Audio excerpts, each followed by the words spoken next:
کی محفل والوں کی۔ تو یہ بڑی برکتیں ہیں۔ ہمارا تھوڑا سا وقت زندگی بھر کے گناہوں کو مٹ جانے کا سبب بن جاتا ہے، ہماری تقدیریں بدل جاتی ہے ولیوں کے ذکر کی برکت سے۔ تو الحمدللہ ہم جب سے مبارک ذکر شریف سن رہے، نورانی محفل میں بیٹھے آپ حضرات، تب سے رب العالمین کے فضل و عنایت کی برسات ہو رہی ہے، گناہ مٹتے چلے جا رہے ہیں۔ یہ اللہ کا ہم پر کرم ہے، جس کو اپنے رحمت سے مالا مال کرنا چاہتا ہے ان کو اپنے محبوبوں کے ذکر کی محفل عطا کر دیتا ہے اللہ تعالیٰ۔ ایک بڑی دولت ہے اللہ کی طرف سے۔ حضرت سیدی شیخ الاسلام حافظ امام محمد انوار اللہ شاہ فاروقی بانی جامعہ علیہ رحمت الرضوان، آپ بارہا ہمارے باصفہ علماء کرام سے سنتے رہے ہیں کہ اللہ کے حبیب کے خواب میں اشارہ کرنے سے دکنا ہے۔ جب پیارے نبی نے خواب میں اشارہ کیا ہے تو معلوم ہوا کہ حضرت کا علم سچا علم ہے، حضرت کا عقیدہ سچا عقیدہ ہے، حضرت کا عمل سچا عمل ہے۔ جبھی تو اللہ کے حبیب صلی اللہ علیہ وسلم اس پیارے ولی کو امت تک علم پہنچانے کے لیے بھیج رہے ہیں، صحیح عقیدہ پہنچانے کے لیے بھیج رہے ہیں، صحیح عمل پہنچانے کے لیے بھیج رہے ہیں۔ آپ کا خود عمل اور علم عقیدہ غلط ہوتا تو لوگوں کی ہدایت کے لیے نبی انتخاب نہیں کرتے۔ نبی کا انتخاب خود بتا رہا ہے آپ کا علم سچا، آپ کا عقیدہ سچا، آپ کا عمل سچا ہے۔ اس لیے آپ کے توسط سے جتنے علماء فیض پائے، ڈائریکٹ فیض پائے، اور ان فیض پانے والوں کے توسط سے جتنے علماء فیض پا رہے ہیں، سب سیدی بانی جامعہ کا فیضان ہے۔ آج پورے ہندوستان میں آپ کے فیض پانے والے علماء کرام ڈائریکٹ نہیں، توسط سے آپ سے فیض پانے والوں سے فیض، ان کے فیض پانے والوں سے فیض پایا۔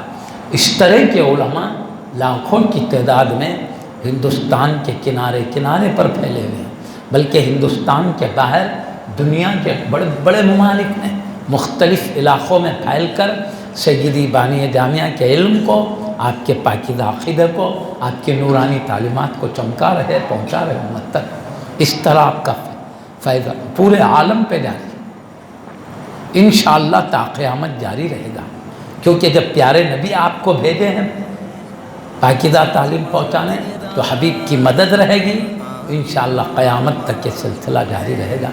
اور آپ نے نورانی کتابیں بھی ہمارے لیے لکھی ہیں، اس میں کیا عمل اپنانا چاہیے، کن اعمال سے بچنا چاہیے، کون سا عقیدہ اپنانا چاہیے، کس عقیدے سے بچنا چاہیے، پوری کتاب میں رہنمائی کر دیے ہیں حضرت اللہ۔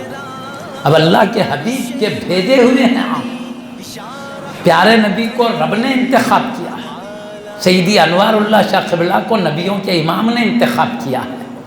اللہ کے انتخاب کردہ نبی، نبی کا اکرام اللہ کی بات کا احترام سمجھا جائے گا، اور نبی کے بھیجے ہوئے ولی کا اکرام نبی کی تعظیم سمجھا جائے گا۔ نبی نے جنہیں اپنا قاصد بنا کے بھیجا، ہم ان کی بات سن رہے ہیں، ان کا ادب کر رہے ہیں، ان سے محبت کر رہے ہیں، تو یہ نبی کی تعظیم ہوگی۔ نبی کے دل میں اکرام ہے تبھی تو ان کے بھیجے ہوئوں کا احترام ہے، تو ان کی تعظیم نبی کی تعظیم سمجھی جائے گی، نبی کی تعظیم رب العالمین کا احترام سمجھا جائے گا، اس اللہ کا ادب سمجھا جائے گا۔ اس طرح ہمارے لیے سیدی بانی جامعہ قبلہ نے حضرت انتخاب کیے، اور بھی مقربین کا پیارے نبی نے انتخاب کیا، مختلف علاقوں کے لیے مختلف مقربین کا۔ اب چونکہ حضرت سیدی بانی جامعہ علیہ رحمت الرضوان کا ذکر چلا تو ان کا ذکر ہم کر رہے ہیں۔ پیارے نبی کے منتخبہ بھیجے ہوئے ولی ہیں۔ آپ نے ہمارے لیے جامع نظامیہ کے ذریعے علم کا بھی انتظام کیا، اور آپ کا فیضان علماء کے توسط سے بھی جاری ہے، اور کتابوں کے ذریعے بھی جاری ہے۔ اب میں آپ کو حضرت نے جو تعلیم دیے ہیں، ہماری جو رہنمائی کی ہیں، تھوڑا سا اس کا ذکر کر کے میں بات سمیٹ لیتا ہوں۔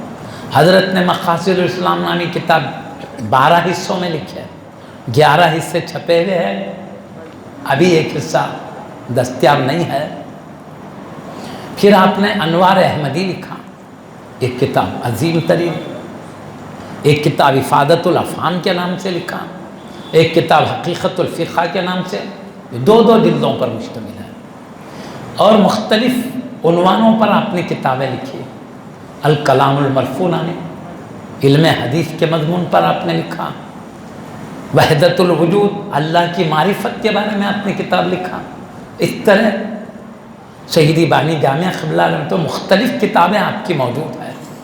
اب میں تھوڑا سا ذکر ایک کتاب میں کیا ہے اس کا تھوڑا ذکر کرتا ہوں، تاکہ حضرت نے ہمارے لیے جو نعمتیں دیا ہے ہم اس کو اپنے کلیجے سے لگا کے رکھیں، حضرت نے جو نصیحت کیا ہے اس پر عمل کریں، کیونکہ حبیب نے آپ کو بھیجا ہے تعلیمات پہنچا کر اس پر عمل کروانے کے لیے امت کو۔ اب میں آپ سے عرض کرتا ہوں، مقاصد الاسلام کے 11 حصے آپ نے لکھے۔ پہلے حصے میں آپ نے نبی پاک صلی اللہ علیہ وسلم کے میلاد شریف کا ذکر کیا، اور نبی کے میلاد کے ذکر کے وقت آپ کے پیدائش کا جب ذکر ہوتا ہے ادب سے کھڑے ہونے کا بھی ذکر کیا۔ اس طرح ادب سے کھڑے ہو جانا نبی کے میلاد کے ذکر کے وقت یہ نبی کی تعظیم کی علامت سمجھی جائے گی، تو اس کو حضرت نے تفصیل سے لکھا ہے۔ پیارے نبی کی شان میلاد، پیارے نبی جب پیدا ہو رہے تھے تو آپ کی میلاد کی برکت سے زمین پر کیا برکات نازل ہوئے، آسمان میں کیا اللہ کی نعمتیں ظاہر ہوئی۔ پیارے نبی کے پیدا ہوتے ہی اللہ تعالیٰ دنیا میں جو انقلابات ظاہر فرمائے اس کا ذکر پہلے حصے میں ملے گا، اور دوسرے حصے میں دوسرے 4واں ہے، اس سے ہٹ کر اور بھی ذکر ہے، میں تھوڑا سا ذکر کر رہا ہوں۔ دوسرے حصے میں حضرت نے جنت کا ذکر کیا ہے، دوزخ کا ذکر کیا ہے۔ کیوں؟ انسان کی مختلف قسمیں ہیں۔ اب اللہ تعالیٰ اس کے رسول نے ہم کو کہا یہ عقیدہ اپناؤ، یہ عقیدہ مت اپناؤ، یہ عمل اپناؤ، یہ عمل مت اپناؤ، مطلب نماز پڑھو، روزہ رکھو، زکوٰۃ دو، حج کرو، دھوکہ مت دو، جھوٹ مت بولو، لڑائی جھگڑے مت کرو، خون خرابہ مت کرو، یہ مت کرو، بولا یہ کرو، ہے نا؟ کچھ کرنے کا حکم دیا، کچھ بچنے کا حکم دیا کرنا۔ عقیدے میں یہ عقیدہ نہیں رکھنا، یہ عقیدہ نہیں رکھنا، یہ عقیدہ نہیں رکھنا، بولا یہ عقیدہ رکھنا، یہ عقیدہ رکھنا، یہ تو اب جو عقیدہ نہیں رکھنا بولے بچنا چاہیے، جو عقیدے کو اپنانا کہا وہ اپنانا چاہیے۔ اللہ تو احکام دے دیا، مگر کئی لوگ ہیں اللہ بولا یہ عقیدہ اپنا، اس کو اہمیت نہیں دے رہے ہیں، اللہ بولا یہ عمل کرو، اہمیت نہیں دے رہے ہیں، کوئی عمل کر رہا کوئی نہیں کر رہا، کوئی برائیوں سے بچ رہا کوئی برائیوں سے نہیں بچ رہا۔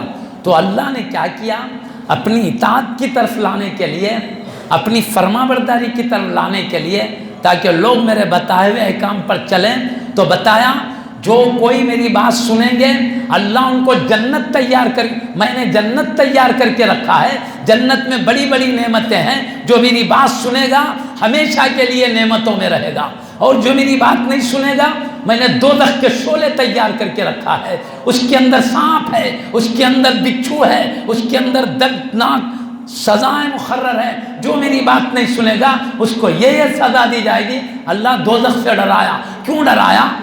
جو لوگ بغیر ڈرے کے اللہ نے کہا ہے، میرے رسول نے پیغام رب پہنچایا ہے، تو اللہ کی عظمت کو دیکھتے ہوئے، رسول کی عظمت کو دیکھتے ہوئے مان لیتے ہیں بات، تو وہ تو اعلیٰ درجے کے لوگ ہیں۔ بعض لوگ ایسا نہیں مانتے تو اللہ ان کو جنت کا شوق دلا کے اپنے قریب بلایا ہے، اور بعض کو دوزخ سے ڈرا کے اپنے قریب بلایا۔ وجہ کیا؟ کم سے کم دوزخ کے ڈر پہ تو ڈر کر تو میرے قریب ہوں، میری بات سنیں، جنت کے شوق میں تو میرے قریب ہوں، میری بات سنیں، میرے نبی کی غلامی کریں۔ اس لیے اللہ نے دوزخ و جنت کا ذکر قرآن میں کیا، پیارے نبی نے احادیث میں کیا، تو حضرت سیدی بانی جامعہ قبلہ نے وہی جنت و دوزخ کو، جو قرآن میں مختلف جگہ تھا، احادیث میں مختلف جگہ، یہاں کچھ ذکر وہاں کچھ، سیدی بانی جامعہ قبلہ نے دوزخ کا ذکر ایک جگہ اکٹھا کر کے بتایا، دوزخ کتنی ہولناک ہے، کیا کیا مصیبتیں ہیں، تاکہ لوگ کم سے کم ڈر کر تو رب العالمین کے قریب آئیں۔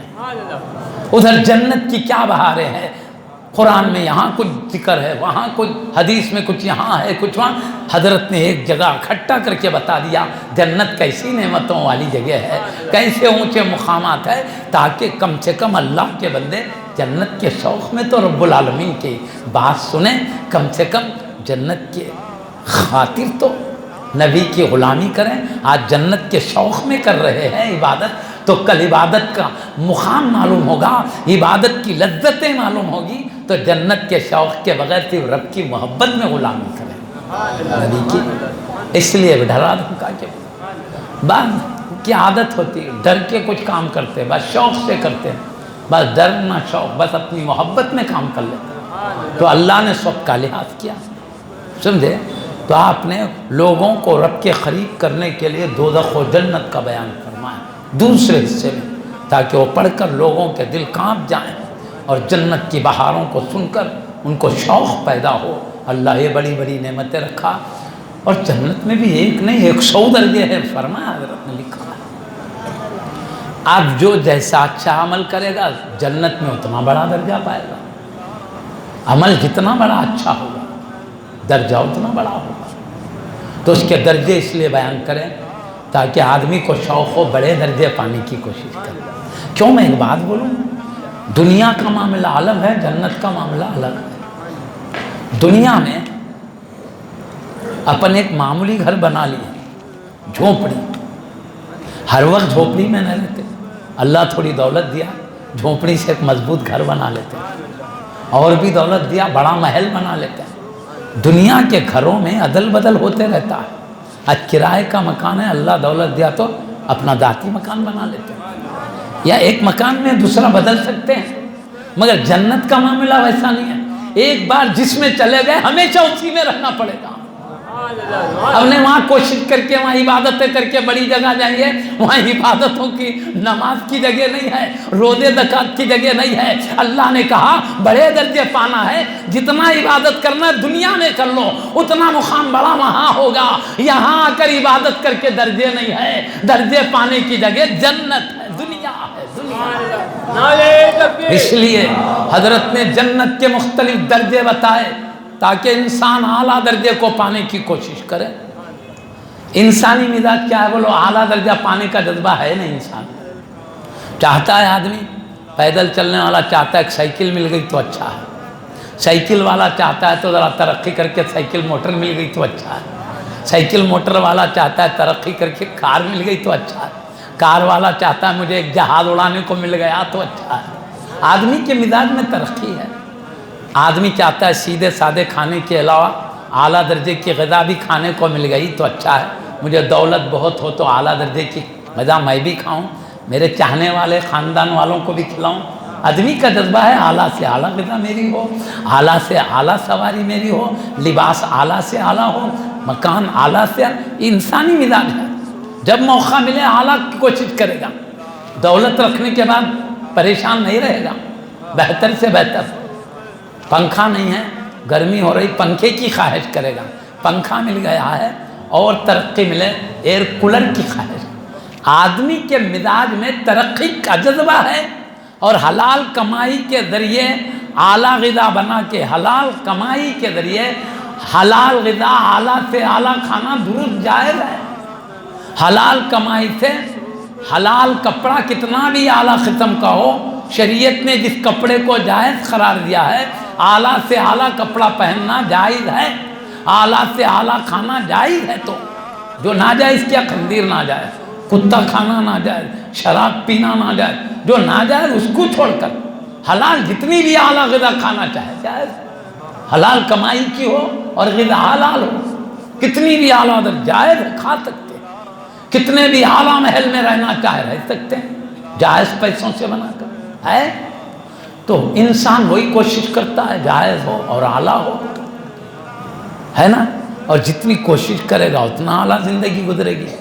مگر دنیا کی زندگی کتنی ہے، ہماری روح جب تک بدن میں ہے تب تک دنیا کا عیش ہے، روح نکل گئی تو ہماری سواریاں یہاں، ہمارا لباس یہاں، ہمارے مکان یہاں، ہماری دولت یہاں، ہر چیز ہماری یہاں، اور ہم اکیلے وہاں رہتے ہیں۔ سمجھ گئے بات کو؟ تو یہ ہم جو اعلیٰ نعمتیں پانا چاہتے ہیں یہ تھوڑے دنوں کے لیے ہے، روح رہنے تک کے لیے ہے نا؟ تو آدمی روح تھوڑے دنوں میں چلے جائے گی نا ہر ایک کی، یا رہنے نہیں بھیجا، آزمانا بلانا ہے بس، اصل مکان ہمارا ادھر ہی ہے، یہ اصل نہیں ہے، آزمائش کے لیے تھوڑے دنوں کا ہے نا، تھوڑے دن کے لیے ہے یہاں کی زندگی۔ تو آدمی تھوڑے دن کے لیے اعلیٰ سے اعلیٰ نعمتیں چاہتا ہے، وہاں کی زندگی ہمیشہ کی ہے، تو آدمی ہمیشہ کے لیے اعلیٰ کیوں نہیں چاہتا ہے؟ سوال یہ ہے۔ تھوڑے دن کے لیے بھی اعلیٰ مقامات حاصل کرنے کی کوشش کرے، جو ہمیشہ رہنے کی جگہ ہے وہاں بھی اعلیٰ مقام پانے کی کوشش کرے۔ یہاں جتنی دولت زیادہ کمائیں گے اتنی اعلیٰ زندگی ہوگی، اور یہاں جتنا زہد و تقویٰ زیادہ ہوگا وہاں کی زندگی اعلیٰ ہوگی۔ تو دنیا کی زندگی بھی اعلیٰ بنائیں، آخرت کی بھی اعلیٰ بنائیں، تھوڑے دنوں کی زندگی بھی ہماری بہترین ہو، ہمیشہ کی زندگی بھی بہترین ہو۔ ایسا نہیں تھوڑے دن کی بہتر ہے بس ہے، بعد میں ہمیشہ کے لیے جھونپڑی مل گئی تو بھی بس ہے، ایسا نہیں۔ ارے ہم تھوڑے دن کے لیے جھونپڑی نہیں پسند کرتے تو ہمیشہ کے لیے کہتا کر رہا ہے؟ وہ تو ہمیشہ کی جگہ اعلیٰ مقام ہونا نا۔ میں آخرت کی زندگی کو جھونپڑی اس لیے بول رہا ہوں، بڑے درجے کے مقابل میں چھوٹا درجہ اس کو دیکھتے ہوئے جھونپڑی کی طرح، ورنہ وہاں کوئی جھونپڑی نہیں ہے آخرت میں، وہاں معمولی معمولی نعمت بھی اتنی اعلیٰ ہے۔ پیارے نبی صلی اللہ علیہ وسلم فرماتے ہیں نہ کسی کان نے سنا ہے دنیا میں ایسی نعمت، نہ کسی آنکھ نے دیکھا ہے ایسی نعمت، نہ کسی ذہن میں خیال جاتا۔ بڑا سا بڑا نعمت کا تصور آئے وہ چھوٹا ہے، اللہ نے جو بندے کے لیے چھپا کے رکھا ہے وہ اعلیٰ ہے۔ کم سے کم درجے کی نعمت بھی اعلیٰ ہے، سوچ نہیں سکتے اتنی اعلیٰ، کم سے کم درجے کی، مگر اوپر کے بڑے درجے کے مقابل میں معمولی ہے، بڑے درجے کے مقابل میں۔ تو اپنے کو عمل کم کرے، نیچے کا درجہ ملا، ہمیشہ وہیں رہتے، اوپر کا درجہ بس جاتے ہی نہیں، بدلنا ہے نہیں وہاں، ایک بار ڈال دیا ہمیشہ وہیں رہنا۔ میں بولا نا یہاں بدل سکتے اپن، جیسا جیسا اپنی ترقی ہوتے جا رہی دولت میں مکان بدل سکتے، وہاں اپنا جتنا تقویٰ اتنا جنت دے دیا، اس کے بعد وہاں تقویٰ کر کے مقام پانے کی جگہ نہیں ہے، یہیں تقویٰ اپناؤ جو مقام وہاں بناؤ۔ تو اس لیے ہم کہتے تقویٰ زیادہ سے زیادہ ہونا چاہیے۔ اب ہم لوگ کیا کرتے معلوم، ہمارے اولیاء اللہ ہے نا، ہمارے پیر مرشد ہے نا، ہمارے نبی ہے نا، کچھ بھی کرے تو کیا ہوا، بچانے والے ہیں نا۔ ارے بچانے والے ہیں، صحیح ہے، ایک پیر کی نظر پڑ جائے تو مرید بچ جائے گا، نبی کی نظر پڑ جائے تو پوری امت بچ جائے گی، پکی بات ہے، پکی بات ہے۔ مگر دوزخ میں سے نکلیں گے نبی کی نظر سے، پیر کی نظر سے، ولی کی نظر سے نکلیں گے تو نکال کے کیا بندہ نواز کی جگہ میں رکھے گا اللہ؟ غریب نواز جہاں ہے وہاں رکھے گا کیا؟ نکالا تو سب سے نیچے کی درجے میں رکھے گا۔ تو ہمیشہ نیچے کے درجے میں رہنا اچھا، اولیاء اللہ کی طرح کچھ اچھا عمل کر کے بڑے میں رہنا اچھا۔ تو ہم چاہ رہے ہیں بڑے درجے کو پانے کی کوشش کریں، اس کے لیے زہد و تقویٰ میں اضافہ ہو۔ محفلوں میں بیٹھ کر 3 افراد جمع ہو گئے، ان ایسا ان ویسا بولنے کے بجائے میرے رب کی شان وہ، میرے رسول کا مقام وہ، میرے رب کے کلام کی شان وہ، میرے مصطفیٰ کی حدیث کا مقام وہ، میرے اولیاء کا درجہ یہ بیان کرتے بیٹھے تاکہ ہمارا ہمیشہ کا مقام اعلیٰ درجے کا مقام ہو۔ اسی کی طرف ذہن لے جانے کے لیے، اسی مقام کو پانے کا جذبہ دلانے کے لیے سیدی امام انوار اللہ شاہ قبلہ نے دوسرے حصے میں جنت کی شان و مقام بتایا ہے۔ ہاں حضرت نے نقل کر کے بتایا حدیث کو،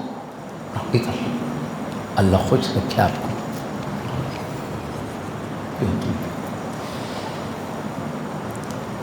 حضرت نے بتایا ہے نیچے درجے والی جنت اوپر درجے والی جنت کا کیا مقام ہے؟ اوپر والی جنت وہ ہے، نیچے درجے والے اس کو ایسا دیکھیں گے جیسے ہم زمین پر ٹھہر کر چاند ستارے کو اوپر چمکتے ہوئے دیکھتے ہیں، کدھر ہماری زمین کدھر ستارہ، یعنی نیچے کے درجے میں اوپر کے درجے میں اتنا بڑا فرق ہے جنت کا، سمجھے؟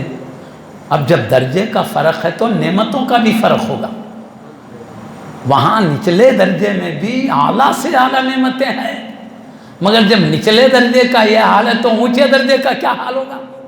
ایسے 100 درجے ہیں، جو جتنا اعلیٰ درجہ پائے گا ہمیشہ کے لیے اتنی اعلیٰ نعمتوں میں رہے گا۔ اب میں ایک قرآن کی آیت حضرت قبلہ نے تفصیل سے بتایا ہے، میں حضرت کے لکھنے کی ہمارے لیے کیا اہمیت ہے بتا رہا ہوں۔ حضرت نے جنت و دوزخ کا ذکر جو کیا ہمارے لیے کوئی معمولی بات ہے، ہمارے زندگیوں میں انقلاب پیدا کر دینا چاہتے ہیں، زہد و تقویٰ کے عالم میں یاد تک پہنچا دینا چاہتے ہیں حضرت، کیونکہ حبیب نے بھیجا ہے، اسی لیے بھیجا ہے۔ اے انوار اللہ شاہ قبلہ وہ قدموں میں رہ جانا چاہتے تھے، لیکن کہا نہیں دکن جاؤ، مطلب یہ نکلتا ہے اے انوار اللہ شاہ تم کو صرف اکیلے کو میرے قدموں میں رہنے کے لیے نہیں پیدا کیا گیا، لاکھوں کو میرے قدموں تک لانے کے لیے پیدا کیا گیا، میری امت کے لاکھوں کو ساتھ لے کر آؤ، تم کو صرف رب کے قرب تک اکیلے جانے نہیں پیدا کیا گیا ہے، لاکھوں کروڑوں کو رب کے قرب تک پہنچانے کے لیے پیدا کیا، یہ مطلب نکلتا ہے بھیجنے کا۔ تو آپ نے بھی پہنچنے کا اعلیٰ انتظام کر دیا، دوزخ و جنت سے ڈرا کے بتا دیا وہ کام کرو جس میں رب کی رضا ہے، اس کام سے بچو جس میں اللہ کا غضب ہے، وہ کام کرو جس میں اللہ کی خوشی ہے، اس کام سے بچو جس میں رب کی ناراضگی ہے، اس کام کو کرو جس میں اللہ کا قرب ہے، اس کام سے بچو جس میں اللہ سے دوری ہے۔ وہ بتانے کے لیے حضرت نے مخاط اسلام کے دوسرے حصے میں ہماری زندگیوں میں انقلاب کا انتظام کر دیا۔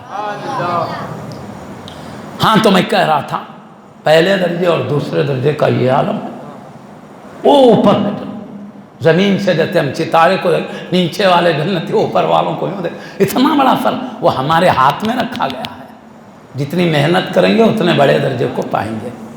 اور بتاؤں وہاں جنت میں کیا ہے، شراب کی بھی نہر ہے، یہاں شراب پینا حرام ہے، وہاں شراب پینا جائز ہے، یہ شراب اور ہے وہ شراب اور ہے، یہ گندی شراب ہے وہ پاک شراب ہے، یہ بدبودار شراب ہے وہ خوشبو والی شراب ہے، یہ شراب پیو تو بھی نشہ آتا ہے، وہ شراب پیو تو بھی نشہ آتا ہے، یہ شراب پیو تو نشہ اس شان سے آتا ہے عقل چلے جاتی ہے، اور نشہ یوں آتا ہے آدمی گالی دینے لگتا ہے، وہ شراب پیو تو عقل جاتی نہیں، عقل اور تیز ہوتی ہے، وہ ایسا نشہ ہوتا ہے اس نشے میں اس نشے میں بندہ اللہ کی عظمت بیان کرنے لگتا ہے، اس کی حمد و ثنا بیان کرنے لگتا ہے، اس کی پاکیزگی عظمت بیان کرنے لگتا ہے، تو وہ نشہ اللہ کی پاکی کی طرف لے جانے والا ہے، اپنے نبی پر درود و سلام بھیجنے والا نشہ ہے، وہ شراب کا نشہ الگ ہے۔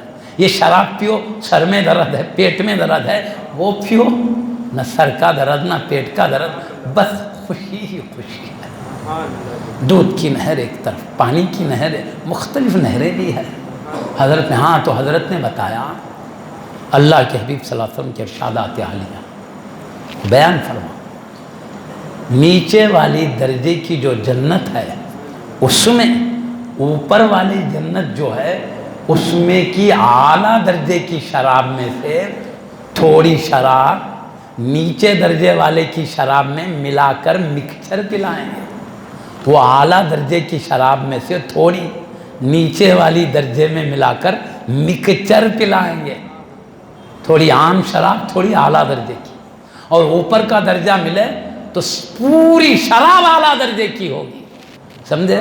تو مکسچر کا مزہ الگ ہے، خالص اعلیٰ کا الگ ہے، تو سب لذتوں میں ایک نہیں ہوں گے۔ اور سب سے بڑی بات بول دوں میں، جو جتنے اعلیٰ درجے پر ہوگا اس کی روحانی طاقت اتنی اعلیٰ ہوگی، بدنی طاقت کے ساتھ ساتھ روحانی طاقت اعلیٰ درجے کی ہوگی، تو وہاں اللہ کو اس کی شان کے مطابق نہیں دیکھ سکتے، کیوں؟ اللہ کی عظمت حدوں سے پاک ہے، اس کی جیسی شان ویسا نہیں دیکھتے، بندہ اپنے میں جتنی طاقت ہے اتنا دیکھ سکتا ہے، حبیب کا بھی وہی مقام ہے، ان کی بھی شان وہی ہے، وہ آقا جیسے ہیں کوئی نہیں دیکھ سکتا، اپنی طاقت دیکھنے کی جتنی ہے اتنا شان سے دیکھ سکتا۔ تو جو نیچے جنتی اللہ کے جلوے کو جو شان سے دیکھ سکتے ہیں، بڑے درجے کے جنتی اس سے اعلیٰ انداز سے رب کا جلوہ دیکھیں گے۔ نیچے والے درجے والے نبی کو جس شان سے دیکھیں گے، اوپر والے درجے میں جو ہیں نبی کی عظمت کو نیچے والوں سے اعلیٰ درجے میں دیکھیں گے۔ تو ہم اللہ سے بھی محبت رکھتے ہیں، رسول سے بھی محبت رکھتے ہیں، ہم چاہتے اپنے رب کے جلوے کو اعلیٰ سے اعلیٰ طریقے سے دیکھیں، حبیب کو اعلیٰ سے اعلیٰ طریقے سے دیکھیں، تو کوشش بھی کریں جنت کے اعلیٰ سے اعلیٰ مرتبہ ہم کو مل جائے۔ اس کے لیے کوشش اعلیٰ سے اعلیٰ کرنا پڑے گا، تقویٰ اعلیٰ سے اعلیٰ اپنانا پڑے گا، زہد اعلیٰ، اسی کی طرف لے جانے کے لیے حضور سیدی بانی جامعہ علیہ رحمت و رضوان نے مقاصد اسلام کے دوسرے حصے میں ہم کو دوزخ و جنت کا ذکر کیا۔ وہ ڈراؤنی دوزخ، آدمی دوزخ کے اچھی طرح توجہ سے پڑھ لے گا ہوش اڑ جائیں گے، اس کی کوئی گناہ سرزد نہیں ہوگا، وہ ڈراؤنی مقام ہے اس کا۔ خیر بہرحال ایمان پہ خاتمہ ہو تو کبھی نہ کبھی دوزخ سے نکلے گا، مگر اتنی دوزخ اتنی تکلیف بھی کہاں بڑھتا ہے، نکلے تک جو ہو جائے، جسے چاہے بے سزا معاف کر دے اللہ، جسے کچھ سزا کے بعد مگر تھوڑی بھی سزا وہاں کی کوئی معمولی نہیں ہے، یہاں کے ڈلے الگ ہے، وہاں کے یہاں کی گرمی الگ ہے، وہاں کی گرمی، وہاں کا ایک ایک ڈلہ بڑے بڑے پہاڑوں سے بھی بڑا ہے، ایک ڈلے کی شدت یہ ہے اس کی گرمی کی شدت سے دوسرا پہاڑ جیسا شعلہ پگھل جائے گا اس کی گرمی سے، وہ ہولناک۔ دوزخ میں سب سے کم عذاب ہے تو یہ ہے صرف آگ کے جوتے پہننا، ڈالنا اور نکال لینا، یہ سب سے کم درجے کا عذاب، اتنی سزا، اس کے بعد سب معافی، صرف جوتے رہیں گے کہہ کے آگ کے، پیر ڈال لینا اور نکال لینا، ختم، اس سے بڑھ کر نہیں۔ تو سب سے کم درجے والے عذاب کو بولیں گے یہ آگ کے جوتے ہیں، پیر ڈال اور نکال لے، انہیں یوں ڈال کے نکال لے گا، زیادہ دیر رکھے گا نہیں، تو اتنا ڈال کے نکالنے میں اس کی گرمی کی شدت یہ ہوگی کہ اس کا بھیجا پگھل کر بہنے لگے گا، اور ایسی شدید تکلیف ہوگی، حدیث میں ایسا بتائیں، اتنی شدید تکلیف ہوگی کہ وہ بولے گا اپنے دل میں پورے دوزخوں میں سب سے بڑا عذاب میرے کو ہوا، بولے گا اتنی تکلیف کو دیکھ کے بولے گا پورے دوزخ میں سب سے بڑھ کے مجھے عذاب ہوا، حالانکہ یوں آگ میں ڈال کے نکال لے تو یہ بول رہا جو اندر دھسا دیا جائے گا اس کا کیا عالم ہوگا، کون برداشت کر سکتا ہے؟ اسی لیے جب دوزخ کی ہولناکی کو پڑے گا، نافرمانی سے بچ جائے گا، غیبت چغل خوریوں لڑائیوں جھگڑوں سے نکل کر رب کی حمد و ثنا عبادت و رمی میں مشغول ہو جائے گا۔ اس لیے اللہ کے ولی نے چاہا دوزخ و جنت کا ذکر کر دو تاکہ اللہ کے بندے اپنی زندگیوں میں انقلاب لائیں، اللہ کے قرب کی کوشش کریں۔ اس لیے حضرت نے وہ شان سے باتیں لکھی جس کو شوق سے پڑھو زندگیوں میں انقلاب آ جائے گا۔ تیسرے حصے میں حضرت نے جو معرفت الہی کا کچھ ذکر کیا ہے، مختلف کتابوں میں مختلف جگہ کیا، اس میں تھوڑا کیا ہے اور دیگر باتیں بھی ہیں، اور یہ بھی بتایا ہے آپ نے بعض دہری قسم کے لوگ جو خدا کو نہیں مانتے، ان کے لیے حضرت نے کہا یہ ساری زمین اگر خدا نہیں ہے تو یہ بنی کیسے؟ تو خود بخود ایٹومیٹک بن گئی بولتے ہو نا، وہ دینی اخراتی ذرات ہیں، جو اللہ کب سے ہے یہ ذرات بھی تب سے ہے بولتے ہیں، اچھا جب سے اللہ ہے تب سے یہ ذرات ہے بولتے ہیں، حالانکہ اللہ تھا تو کچھ نہ تھا، صرف اللہ تھا، اللہ کا حکم ہوا تو سب پیدا ہوا۔ اللہ کہتا ہے کسی چیز کو پیدا کرنے کے لیے جب اللہ ارادہ کرتا ہے تو بس اسے کہتا ہو جا تو وہ چیز ہو جاتی ہے، اللہ کے حکم سے ہوتی ہے کوئی چیز، ایٹومیٹک کچھ بھی نہیں ہوتا۔ یہ لوگ بولتے نہیں کچھ ذرات ہے دینی خراتی ذرات جو پہلے سے اللہ کب سے جب سے یہ لوگ آئے تو یہ کائنات کو وہ ذرات نے پیدا کر دیا، بولتے اللہ پیدا کر وہ ذرات پیدا کر دیے کائنات کو، بولتے اللہ نہیں، ظاہر یہ خدا پیدا کرنے والا نہیں مانتے۔ تو حضرت نے تیسرے حصے میں بتایا تمہارے خیالات سب غلط ہے، جو قرآن کہتا ہے حدیث کہتی ہے وہی حق ہے۔ آپ نے مضبوط دلائل کے ذریعے ان کی بات کو غلط ثابت کیا اور بتایا کہ پوری کائنات کا پیدا کرنے والا اللہ ہے، اور وہ اکیلا قدیم ہے۔ قدیم بولے تو وہ تھا تو کچھ نہ تھا، اس کا حکم ہوا تو سب ہوا، ورنہ اللہ ہی اللہ ہے۔ اللہ کو کسی نے پیدا نہیں کیا، ہم کو اللہ نے پیدا کیا، اور اللہ پیدا بھی نہیں ہوا۔ پیدا کون ہوتا ہے معلوم؟ جو کبھی نہیں تھا وہ پیدا ہوتا ہے۔ اللہ کب نہیں تھا پیدا ہونے کے لیے؟ ہمیشہ سے ہے، تو پیدا ہونے کی ضرورت ہی کہاں ہے؟ جو ہمیشہ سے ہے اس کو پیدا ہونے کی ضرورت ہی کہاں ہے؟ اللہ کی وہ ذات ہے ہمیشہ سے۔ کروڑ سال پہلے کا تصور کرو، اللہ کا نور موجود ہے۔ خربوں سال پہلے کرو، اللہ کا نور موجود ہے۔ اجی سورج ہے نا اس کی گردش ہے، مگر رب کا نور موجود ہے۔ چاند ہے نا اس کی چمک ہے، مگر اللہ کا نور موجود ہے۔ ستارے ہے نا اس کی جھلملاہٹ ہے، مگر نور خدا موجود ہے۔ تو اللہ تعالیٰ کچھ زمانہ نہیں تھا مگر اللہ تھا، کچھ مکان نہ تھا مگر اللہ تھا، نہ زمین ہے نہ آسمان ہے مگر اللہ ہے، نہ چاند سورج ہے نہ اس کی گردش ہے مگر اللہ ہے۔ زمان بھی نہیں ہے، مکان بھی نہیں ہے۔ چاند سورج کی گردش سے تو زمانہ بنتا ہے۔ سورج گیا یہ دن شروع ہوا، سورج آیا وہ دن شروع ہوا، چاند آیا یہ مہینہ شروع ہوا، چاند گیا وہ مہینہ۔ چاند ستارے آتے جاتے ہیں تو زمانہ گنا جاتا ہے۔ ارے چاند سورج بھی نہیں ہے، اس کا ڈوبنا نکلنا بھی نہیں ہے، تو زمانہ کہاں سے؟ کچھ زمانہ نہ تھا جب بھی رب تھا، زمین تھی نہ رب تھا، کچھ نہ تھا، بس رب نے چاہا پیدا کرنا، کن کہا ہو گیا، جس کو کہا ہو جا وہ ہوتا رہا۔ تو حضرت نے فرمایا اللہ کے علاوہ کچھ تھا ہی نہیں، اللہ ہی اللہ تھا، نور خدا تھا، کچھ نہ تھا۔ بس اس نے جب جس کو پیدا کرنا چاہا سب سے پہلے اپنے حبیب کے نور کو پیدا کیا، کہا ہو جا، ہو گیا، فیضان رب العالمین سے نور کیا۔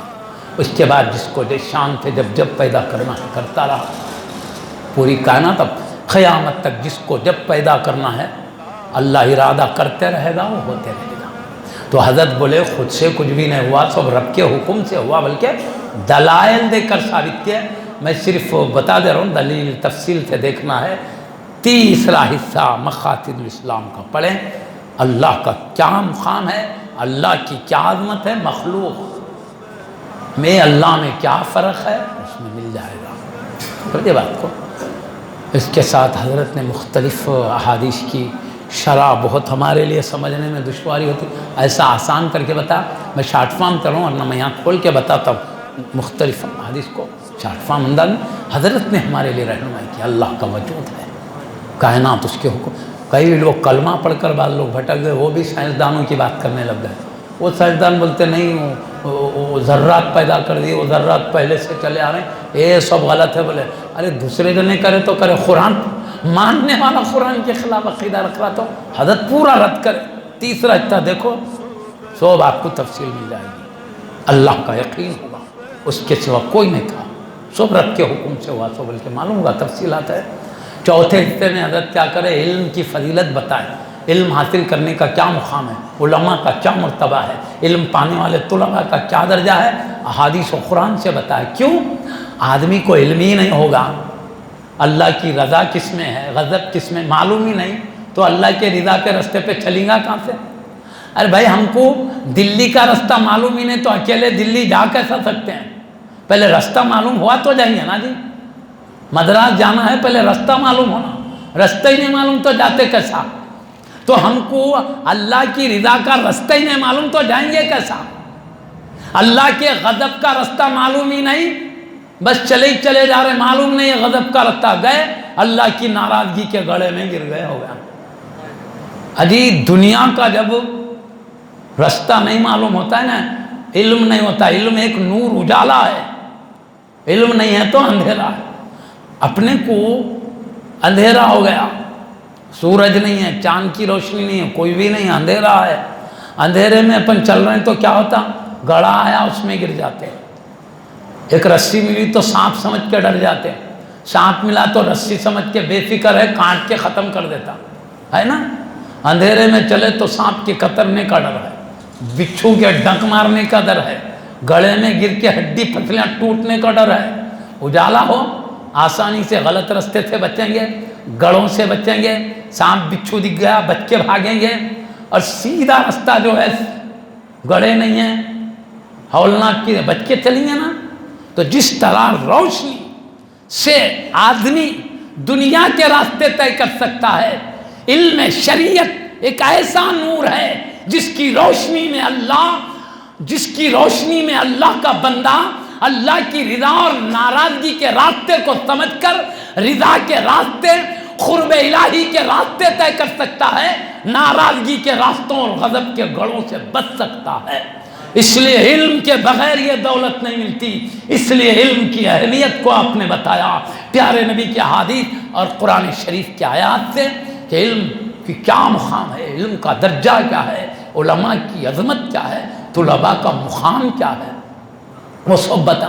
میں ہر ایک کو کھول کے بیٹھا تو بھی دیر لگتی، اس لیے میں شارٹ فارم چل رہا ہوں. چوتھے حصے میں یہ کیا حضرت نے، پانچویں اور چھٹویں حصے میں حضرت نے صحابہ کرام میں آپس میں لڑائی ہو گئی تھی، جنگ جمل، جنگ صفین وغیرہ ہوا تھا. وہ کیا ہوا، ان کی لڑائی نفس کی دشمنیوں میں نہیں ہوئی، دینی جذبے میں ہو گئی تھی. اب وہ تفصیل بھی وہیں دیکھو کیا جذبہ تھا، وہ کیا اندر لکھ جاؤں گا ٹائم لگ جاتا. بہرحال ان کی لڑائی کا معاملہ دینی جذبے میں ہو گیا تھا، نفس اور ایک دوسرے کی ذات کی عداوت میں نہیں ہوا تھا. وہ لڑائی ایک دین کی جذبے کی خاطر ہو گئی. پیارے نبی نے خود فرمایا قیامت اس وقت تک نہیں آئے گی جب تک میری امت میں آپس میں لڑائی نہ ہو جائے. اور وہ لڑائی میں دونوں کا دعویٰ ایک ہی ہوگا. یہ جماعت بھی بولے گی میں دین کے لیے لڑ رہا ہوں، وہ جماعت بھی بولے گی میں دین کے لیے لڑائی کروں. دونوں کا جذبہ دین کا ہوگا.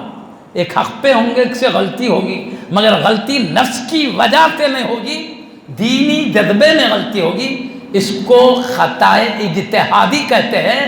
آدمی دینی جذبے میں خطا بھی کرتا ہے تو اللہ ایک درجہ ثواب دیتا ہے دینی جذبے کی وجہ سے، اور جو حق پہ ہوتے ہیں ان کو ڈبل ثواب دیتا ہے ایک دینی جذبے کا اور سچی بات کو پا لینے کا. تو اس لڑائی میں ایک جماعت حق پر تھی، ایک خطا اجتہادی پر تھی، لیکن دینی جذبہ تھا اس لیے وہ بھی ثواب پر ہے. اور ایک جماعت حق پر تھی، ان کو دوہرا ثواب ہے. یہ بتایا. اس میں نبی نے فرمایا میرے ان صحابہ کی لڑائیوں کے بارے میں تم زبان نہیں چلانا، قلم دماغ سب روک کے رکھنا. تو تاکید کر دیے. وہ لڑائی پاکیزہ قلوب ہستیاں ہیں. وہ تو مقام اہل بیت کیا ہے، مقام صحابہ کیا ہے، اس میں بتایا حضرت. اور حضرت نے بتایا کیونکہ لڑائی میں صحابہ کرام تھے، وہ لوگ جو پیارے نبی پر ایمان لائے، پیارے نبی سے دین سیکھا، پیارے نبی کے دین کے لیے آنے والے مشکلات میں اپنی دولتوں کو قربان کیا.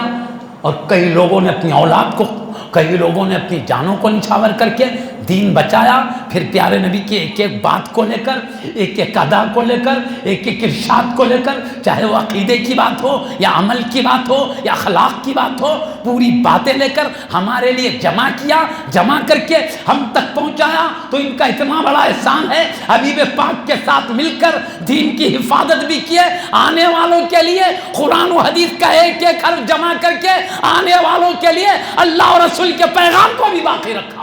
اتنے بڑے احسان والے ہیں، اس لیے ان کا احسان ہم کبھی نہیں بھول سکتے. اہل بیت کرام صحابہ اعظام وہ بہت بڑے درجے والے ہیں. ان کی لڑائیاں دینی جذبے میں ہوئی ہیں، وہ نفس کی خواہشات کی لڑائی نہیں کرتے تھے. اس لیے ان کے معاملے میں ادب کو باقی رکھنا یہ درج دیا ہے حضرت. 5ویں 6ویں حصے میں شبہات کے جوابات بھی دیے. وہ تفصیل پڑھ لو، اس میں اہل بیت کا ادب دل میں پیدا ہوگا. صحابہ کرام کی حضرت نے مختلف احادیث سے شان بتائی. آپ کو حضرت سیدی بانی جامع قبلہ نے ایک بات کہا ہے، یہ حدیث نقل کر کے میں وہ ایک بات بولتا ہوں، پوری تفصیل میں جانا نہیں ہے. حضرت فرماتے ہیں کیا معلوم، پیارے نبی نے فرمایا، سیدی بانی جامع قبل حدیث نقل، پیارے نبی نے فرمایا اللہ نے پوری مخلوق کے دلوں پہ نظر ڈالا تو سب سے پاک دل میرے صحابہ کا دیکھا، اس لیے ان کو میری صحبت کے لیے چن لیا۔ نبی کی صحبت کے لیے چننا خود ان کے مقام کو بتا رہا۔ عجیب، پیارے نبی ہر ایک کو دکھتے کیا؟ خواب میں دکھے تو سمجھنا بہت بڑا قسمت والا ہے۔ کہاں آدھا پسند آ گئی کہ نبی نواز دیا، بولیں گے نا۔ آدمی کو خواب میں ایک لمحے کے لیے دیدار ہو جائے، زندگی بھر خوشیاں مناتے رہتا ہے۔ میرے کو ایک مرتبہ خواب میں تھوڑے لمحے کے لیے آقا دکھائی دیے بول کے زندگی بھر دوست احباب میں ذکر کرتا میرے پہ کیا عنایات ہے۔ حبیب نے خواب میں ایک لمحے کے لیے، تو ایک لمحے کے لیے خواب میں عطا ہو جائے تو قسمت والا ہے۔ تو جن کو اللہ نے سر کی آنکھوں سے مصطفیٰ کو دیکھنے کا شرف دیا ہو، تھوڑے دن کے لیے نہیں، صبح شام دیدار کا شرف، ان کا مقام کیا ہوگا؟ اس لیے ان کے لیے نبی کی صحبت کے لیے پیارے نبی فرماتے سب سے پاک دلوں کو چنا گیا۔ اس لیے ان کی لڑائی نفس کی، حسد کینے بغض کی نہیں، دینی جذبات میں ہوتی تھی لڑائی۔ اس کو لکھا ہے، آپ تفصیل وہاں پڑھو، میں صرف کس میں کیا لکھا، ہمارے لیے کیا ہدایت ہے۔ نبی کے بھیجے ہوئے ولی ہے یہ، جب نبی نے بھیجا ہے آپ کی بات میں نبی کی حمایت ہے، اور آپ غلط ہوتے اس بارے میں، پیارے نبی ہدایت کرنے نہیں بھیجتے۔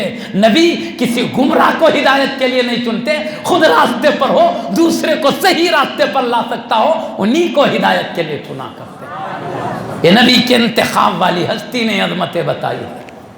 معزز سامعین کرام، بلکہ ایک حدیث اور سن لیجئے، حضرت نے بیان کیا، اس میں ایک حدیث، لا تسبوا اصحابی، میرے صحابہ کو گالیاں مت دو، فوالذی نفسی بیدہ، تو مجھے قسم ہے اس ذات کی جس کے قبضے قدرت میں میری جان ہے۔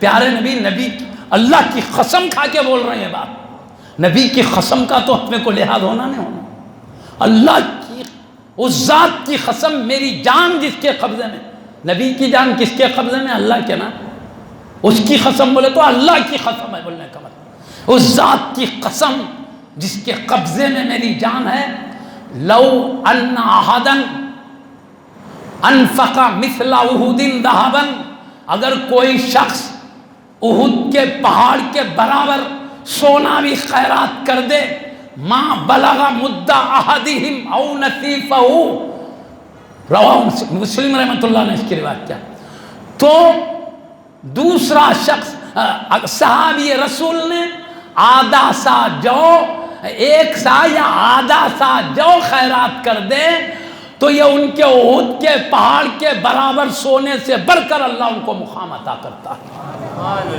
لوگ احد کے پہاڑ کے برابر سونا خیرات کر کے بھی میرے صحابہ کے آدھا سا جو کے برابر نہیں پہنچ سکتے۔ ان کا اتنا بڑا درجہ ہے، اتنا پاکیزہ دل ہے، ان کا ایمان اتنا نورانی ہے، اللہ ان کے اس تھوڑے سے عمل پر لوگوں کے بڑے بڑے عمل سے بڑھ کر مقام دے رہا ہے۔ قسم یاد کرتے کریں، کیوں؟ تاکہ ہم بے ادبی سے بچیں۔ پہلے بے ادبی مت کرو بول رہے ہیں، کیوں مت کرو؟ یہ مقام والے ہیں، تم کدھر وہ کدھر، تم اپنے آپ کو بچا کے رکھو، یہ مطلب سمجھے بات کو۔ تو خیر بہرحال تفصیل بہت ہے اس میں، تفصیلات، شبہات کے جوابات ہوئے، لوگوں کو لڑیاں دیکھ کے شبہات ہو گئے، وہ تفصیل دیکھنا ہے، 5واں 6واں حصہ دیکھیے انشاءاللہ۔ ہمارے قلوب اہل بیت نبی کی عظمتوں، صحابہ کرام کی تعظیم کے نور سے چمکتے رہے۔ اہل بیت کرام تو وہ ہے، وہ نبی کے گھرانے والے، ان کو تو کسی فضیلت کی بات سننے کی بھی ضرورت نہیں ہے، وہ تو نبی کے گھرانے والے ہونا عظمت کے لیے کافی۔ پھر اوپر سے ایک سے بڑھ کر ایک کمالات عظمتیں رکھتے ہیں۔ بہرحال وہ تفصیلات حضرت کی کتابوں میں موجود ہے، ہم کو اہل بیت کا مقام بتایا، ہم کو صحابہ کرام کی تعظیم کا طریقہ سکھلایا، احادیث قرآن کی روشنی میں ہے سب۔ تو ہم اللہ کے حبیب کے بھیجے ہوئے پیارے ولی کی نصیحت پہ عمل کریں، آنے والی زندگی ہماری بہتر ہوگی۔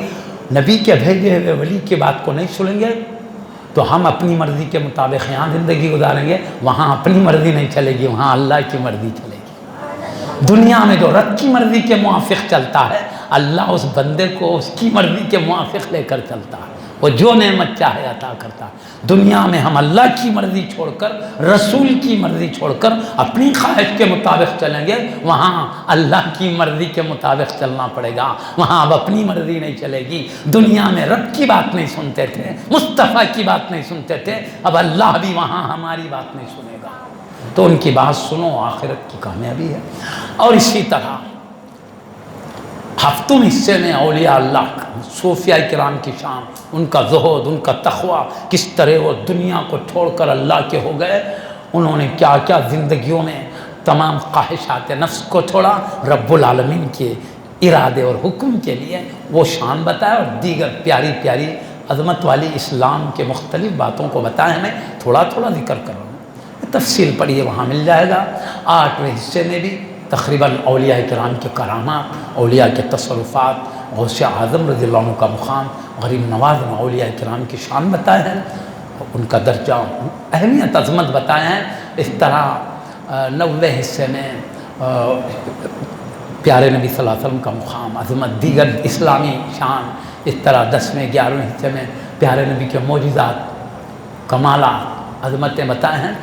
اس طرح ہمارے ضروریات کے تمام باتوں کو اس میں لکھا ہے، اور اسلام کے ضروری احکام بھی بتائے ہیں۔ اور اس کے ساتھ انوار احمدی، وہ تو مکہ شریف میں لکھے، اور نام بھی مکہ شریف میں حضرت آپ کے پیر و مرشد حاجی امداد اللہ مہاجر مکی رضی اللہ تعالیٰ رہتے تھے، انہوں نے ہی نام تجویز کیا۔ وہ انوار احمدی میں کیا پیارے نبی کا مقام ہے، مرتبہ ہے، مقام مصطفیٰ کیا ہے۔ انہوں نے قل انما انا بشر مثلکم کی ایک آیت ہے، کہہ دو حبیب ظاہری صورت بشری میں تم جیسا بشر ہوں، تو آپ بتائیں یہ دکھنے میں ہماری طرح حقیقت میں کیا مقام ہے، بتائیں۔ وہ تفصیل میں نہیں جانا چاہتا۔ اللہ کے حبیب کا مقام بتانے میں آپ نے کہا ان کا اللہ کے پاس وہ درجہ ہے، اب آپس میں زور سے بولو تو ہمارے ایمان چلے نہ، ہمارا عمل سالبنے ہو جاتا، عمل برباد نہیں ہوتا، ایک دوسرے کے سامنے ذرا زور سے بات ہو گئی تو۔ مگر نبی کا وہ مقام ہے، قرآن کی آیت نقل کر کے بتائے، نبی کی بارگاہ میں کوئی زور سے بھی بولے گا تو اللہ ڈرایا میرے نبی کے پاس زور سے نہیں بولنا، آپس میں جیسے باتیں کر لیتے ویسا نبی کے پاس نہیں، دھیمے آواز میں، نبی کی آواز سے اپنی آواز کم رکھ کے بات کرنا۔ کیوں؟ اگر ذری بھی لغزش ہو جائے، کہیں تمہارے زندگی بھر کے اعمال برباد نہ ہو جائے۔ وہ مقام بتا، مقام وہ ہے، آواز بھی بلند ہو تو کہیں زندگی بھر کے اعمال، نہ نماز باقی رہے، نہ روزہ، زکوٰۃ، نہ حج، سب چلے جائے گا، ایک آواز بلند ہو جائے تو ادب سکھایا سو بتایا، میرے نبی کے آگے نہیں بڑھنا۔ وہ پورے آیت کہ لا تقدموا بین یدی اللہ ورسولہ واتقوا اللہ، اللہ اور رسول کے آگے مت بڑھو، اللہ سے ڈرتے رہو۔ یا ایھا الذین آمنوا لا ترفعوا اصواتکم فوق صوت النبی، اے ایمان والو نبی کی آواز پہ اپنی آواز بلند مت کرو۔ ولا تجہروا له بالقول کجہر بعضکم لبعض، جیسے ایک دوسرے کے سامنے زور سے بولتے ہو، میرے حبیب کے سامنے نہیں بولنا۔ ان تحبط اعمالکم وانتم لا تشعرون، کہیں تمہارے زندگی بھر کے اعمال برباد نہ ہو جائیں اور تمہیں پتہ بھی چلنا نہ پائے کہ تو تم متقی زاہد عبادت گزار ہی سمجھتے رہو، لیکن نبی کی ذری بے ادبی کے پاداش میں زندگی بھر کا تقوی ختم ہو گیا، تم سمجھ بھی نہیں سکیں گے ہمارا سب عمل اکارت ہو، سمجھے گی بھی نہیں، ایسا کہیں برباد نہ کر دے اللہ بابا۔ ان الذین یغضون اصواتهم عند رسول اللہ، اور اللہ نے کیا مقام بتایا ادب کرنے والوں کا، وہ بھی بتایا سیدی بانی جامعہ قبلہ نے انوار احمدی میں۔ بے شک جو لوگ نبی کی دربار میں آوازوں کو دھیمی رکھتے ہیں، اولئک الذین امتحن اللہ قلوبهم للتقوی، یہ وہ لوگ ہیں کہ اللہ نے ان کے دلوں کو تقوی کے لیے آزما لیا ہے۔ یہ تقوی والے لوگ ہیں جو نبی کی بارگاہ میں ادب کرتے ہیں۔ یہ فرمایا آگے لہم مغفرۃ واجر عظیم، ان کے لیے گناہوں کی معافی بھی ہے، بڑا اجر بھی ہے۔ اور یہ خطاب مومنین سے ہے، اے ایمان والو تم آواز بلند مت کرو، تمہاری آواز بلند ہوگی عمل ہفت ہو جائیں گے، ڈرایا اللہ نے۔ تو آواز بھی بلند ہوں گی تو عمل برباد، اور ادب کرو آواز پت رکھو، یا عمل کرو تو بھی برباد، اور ادب کرو تو کیا برباد، ادب کرو تو ہے سو بھی گناہ معاف کر دوں گا اور مزید درجات سے بھی نوازوں گا۔ لہم مغفرۃ، ان کے لیے گناہ کی معافی بھی ہے، اجر عظیم، بڑا اجر بھی ہے۔ اجر نہیں کہا، عظیم کہا، بڑا اجر۔ ہم کہیں بڑا تو ہماری شان کے لائق ہوگا، اللہ کہے بڑا اس کی شان کے لائق بڑا اجر ہوگا۔ اللہ کہہ رہا ہے بڑا اجر، ادب کرے تو گناہ بھی معاف ہو رہے ہیں، اجر عظیم بھی مل رہا۔ اور ادب ذرا بھی گیا عمل برباد. ایمان والوں سے بھی خطاب. ارے ایمان والا ہونا بلکہ زور سے بات کرتا کیا؟ باتوں باتوں میں آواز بلند ہو جاتی. تو اللہ بول رہا ہے یہ میرے حبیب کا مقام ہے، یہاں پر بے سوچے سمجھے نہیں آنا، ہوش سنبھال کے آنا. میرے کعبہ میں آ کے دیوانگی کرو چل جائے گی، میرے مصطفیٰ کے پاس دیوانے بن کر نہیں آنا، ہوش سنبھال کے آنا. یہاں آواز بھی بلند ہو تو اب تو جنگل سنبھل کے آؤ. بلا اللہ بے خبری میں وہاں دیوانگی دیکھو. میں بتاؤں کعبے میں دیوانگی کی نظر آتی. بولو کعبے میں گول پھرتے جا رہے ہیں، کوئی بھی نہ کہیں کو پھر رہا، بھائی کام نہ دھندا بولتا نہیں. اللہ کے پاس گئے تو ایک دیوانہ پر نظر آتا ہے. اللہ کی محبت میں گھوم رہے، وہ بھی دیوانہ پر محبت الہی میں. اللہ کا کوئی بدن نہیں ہے نا، کوئی خاص جگہ نہیں ہے جہاں جا کے گھومیں. ارے میری بدن ہے نا، میری کوئی خاص جگہ ہے. فَأَيْنَمَا تُوَلُّوا فَثَمَّ وَجْهُ اللَّهِ، جدھر رخ کرو پروردگار کا جلوہ ہے. تو کوئی خاص جگہ ہے کیا؟ لہذا میری محبت کا اظہار کرنا ہے، بس کعبہ آؤ. ایسے گھومتے ہیں گویا اللہ مل جاتا تو گھومتے، ہمارے بدن میں ہے نہیں. لہذا وہ ایک محبت کا طریقہ. مگر پھرے تو دیکھنے والا تو دیوانہ ہی بولتا نہیں، خالی گھومتے جا رہا گھومتے جا رہا، دیوانہ ہی بولتا نہیں. صفا مروا کی چکر، ادھر سے ادھر ادھر سے ادھر. وہاں گئے تو معلوم ہے دیوانہ ہوگا کیا، ادھر جا رہا ادھر آ رہا، ادھر کام نہ کچھ، جا رہا آ رہا. تو وہاں دیوانہ پر نظر آتا. وہاں شیطانوں کے پاس مینا میں گئے، اس کو کنکرے مارے. کنکرے کون مارتے تھی؟ ارے دیوانہ ہو گیا کیا، کنکرے کو مار. تو کعبے میں جاؤ دیوانگی نظر آتی ہے، مصطفیٰ کے دربار میں جاؤ دیوانگی نہیں چلے گی. ہوش سنبھال کے آنا، ادب ہاتھ میں رہے، جھاڑے نہ. سمجھے نا آپ کو؟ وہ اللہ تعالیٰ نے حبیب کا یہ مقام بتایا. تو اس کو حضرت نے لکھا نا انوار احمدی میں، وہ بھی مکہ شریف میں لکھے تو کتاب ہے. اتنی مشہور ہوئی ہندوستان سے ہٹ کر بیرون ملک والے بھی چھاپ رہے ہیں، علماء پڑھ کے سنا رہے ہیں، فائدہ اٹھا رہے ہیں. اب اپن تو دکن میں ہے، اللہ کے حبیب نے یہاں تک بھیج دیا. ان کی کتابیں قریب ہے، لے کر پڑھیں. پڑھنا نہیں آیا تو پڑھنے والے کے ہاتھ میں دیکھیں، ان سے سنیں انشاءاللہ خوب. اور علماء کرام ہمارے جامعہ کے جو بھی اہل سنت کے علماء ہیں، ان سے یہ پاکیزہ تعلیمات لیتے رہیں. عالم کا مل جانا اپنے لیے بہت بڑی نعمت ہے. بس جگہ جاؤ عالم مل رہے نہیں، ترس رہے لوگ. اللہ دے دیا تو غنیمت سمجھنا، خوب فائدہ اٹھانا ہوگا. یہ کیا اللہ کی دین ہے، انعام مل گیا تو خیر. بہرحال اور حقیقت الفقہ میں کیا کرے حضرت بولے تو تفصیل وہاں دیکھنا، میں تفصیل نہیں بتاتا. بھائی کوئی امام اعظم کی پیروی کر رہا، کوئی امام شافعی، امام مالک کی، کوئی عباس کا خیال ہے بھائی کئی کوئی امام اعظم اللہ جو بول رہا بولے نا، رسول جو بولنا، کئی کوئی امام اعظم بولے سو. تو انہوں کیا سمجھ رہے معلوم، امام اعظم کے پیچھے چلے تو اللہ چھوڑ جاتا، رسول چھوڑ جاتا. قرآن ہے نا، حدیث ہے، پھر یہ کئی کو. تو حضرت بتائی جی امام اعظم کو اس لیے نہیں اپنائے قرآن حدیث چھوڑنے کے واسطے، بلکہ اس لیے اپنائے قرآن حدیث کا صحیح مفہوم سمجھنے کے واسطے. کیوں؟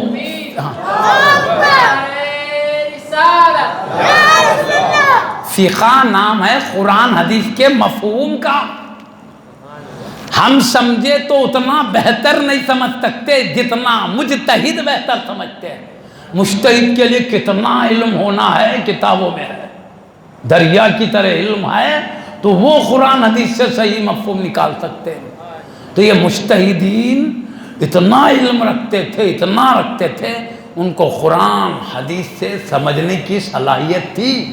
تو ہم بولتے ہیں اپنے میں صلاحیت نہیں ہے تو صلاحیت والوں سے لیں.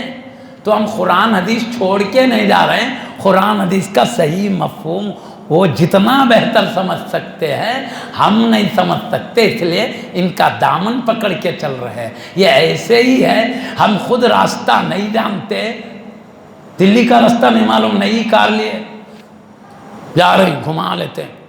اب لوگ بولے بھائی دیکھو تم اب تک گئے نہیں معلوم ہے، جا رہے نا وہ چورستہ ملے گا سیدھے جانی مڑنا، جاتے جاتے جاتے اور ایک چورستہ ملے گا بھانے جانی مڑنا، پھر وہاں جانا سیدھا جانا، ایک چورستہ آتا کہیں بھی نہیں مڑنا، آگے جانا اور ایک آتا سیدھے مڑنا، اور ایک بولے تو انہیں کیا کرا، سیدھے کی جگہ بائیں مڑ گیا، بائیں کی جگہ سیدھے مڑ گیا. وہ نکل کے کدھر گیا، دلی جانے کے بجائے مدراس میں نکل جاتا. پھر تو خود سے چلنے میں کیا ہے، راستہ گم ہونے کا ڈر ہے. جس کو رستہ معلوم ہے اس کے ساتھ ہو، بھٹکتا نہیں، انہیں جدھر جا رہا چلتے جاؤ۔ کار میں ایک جاننے والا بیٹھ گیا، انہیں جدھر لکھ گیا جاتے جاؤ، سیدھا دلی کو پہنچتے۔ سمجھ گئے؟ خود سے سمجھنے کے لیے جاؤ تو کہیں بھی پٹکی ہو سکتی ہے، سمجھے ہوئے کا دامن پکڑے تو منزل کو پہنچ جاتے۔ تو ہم خود سے سمجھنے جائیں گے، اللہ ایک بولتے رہتا، اپن ایک سمجھتے رہتے۔ مصطفیٰ ایک بول رہے ہیں، ہم ایک سمجھ رہے ہیں۔ ایک حکم منسوخ ہو گیا، پہلے تھا عمل نے، اس کچھ لے کے چل رہے ہیں۔ یہ تمام قرآن عربی اتنی عظیم کی کلام ہے، ایک ایک عربی لفظ کے 2,000 معنی، 500 معنی بھی ہے۔ اپنے کو کیا معلوم اللہ کون سے معنی لیا؟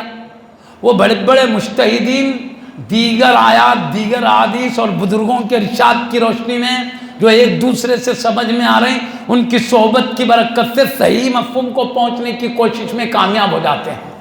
اب ہم کو اتنا علم نہیں، اپنی طرف سے جو بھی معنی لے لیا اللہ کی مراد نہیں رہتی، بھٹک جاتے ہیں۔ اس لیے ہم نے دیکھا اتنا علم نہیں ہے تو علم والوں کو پکڑ کے چلو۔ تو ہم قرآن حدیث کو چھوڑ کے نہیں چل رہے ہیں، اللہ رسول کو چھوڑ کے نہیں چل رہے ہیں۔ اللہ رسول کی بات یہ جتنا بہتر سمجھ سکتے ہم نہیں، ان کے اوپر بھروسہ کر کے پیچھے چل رہے ہیں۔